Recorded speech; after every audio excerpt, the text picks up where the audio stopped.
This is the Big O Show. This is the Big O Show. Did have Andrew Luck, and he didn't win anything. And he was at Michigan, had every resource, hasn't won anything. And in San Francisco, had a loaded team and didn't win it all. But that's all right. Let's keep believing the fraud is actually a really, really good coach. And well, we'll see. Who's got it better? Nobody than Jim Harbaugh. He's been stealing money from Michigan, from Stanford, and from San Francisco. And we'll see who he steals money from next. I'm just not a believer, man. Just not a believer at all. But that's fine.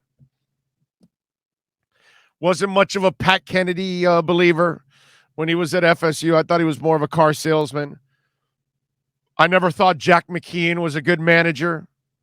You know, it's a cutesy old man with a cigar and a faded memory and a character, and he was fun to have on and all that, but was he really a good manager, or was he just at the right place at the right time? And I always laugh because they brought him back for the second go-around thinking there was some kind of magic left, because it certainly wasn't skill. And, you know, obviously it never happened again because it wasn't ever going to happen. It happened once. That's it. It's over. Let's move on. Let's not make it more than what it is. It was a moment. It doesn't make Jack McKeon a great manager. I'm sorry. Pat Kennedy had some nice teams at FSU. He was able to recruit some guys. Not that I think he was anything like a great coach or anything like that. And Jim Harbaugh landed the recruit of a lifetime in Stanford. And in San Francisco had two general managers that were on a roll like very few have ever been. But in the end, he's never completed anything as a coach. He's never been able to get the great quarterback in college and finish the job. He was never able to get that great team in San Francisco and finish the job. In fact, it started to go awry that they had to get rid of him after just one 8-8 season. You ask yourself what was going on. Go back and check it out.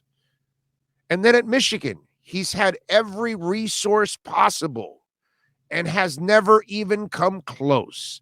And what, that he made the playoffs this year? Big freaking deal. Oh, and by the way, the Big Ten isn't that impressive either. And you can't dominate that. So make it up whatever you want. Use his record if you want, all that stuff. The substance for me is just not there. There's a lot of fluff. There's a lot of sayings, a lot of crap, a lot of hot air, but I just don't see in the end the finished product. And I've never seen it at any level. And he's had every opportunity possible. In Michigan, every resource you can possibly have at the college football level, he has it. In San Francisco, he had a run with two general managers that couldn't load up a team any better than they did. And he couldn't get it done. And it was going awry. And in Stanford, he was able to have one of the generational college quarterbacks and still did not win it all either. So I get it, man. You guys want to fall for the fluff. You can go for it. And you can fall for the record at San Francisco and think that, you know, but there's a lot of John Gruden in him. A lot of John Gruden. And I never thought the John Gruden situation was any good either. And I never looked at him in Tampa like he was the second coming. I just thought he was in the right place at the right time and sprinkled in a couple pieces that they needed. But it was mostly McKay and Dungy that did the legwork and really built that team up.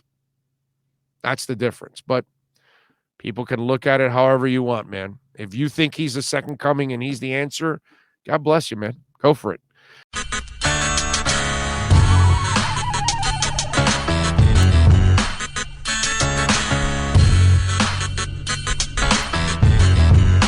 This is the Big O Show.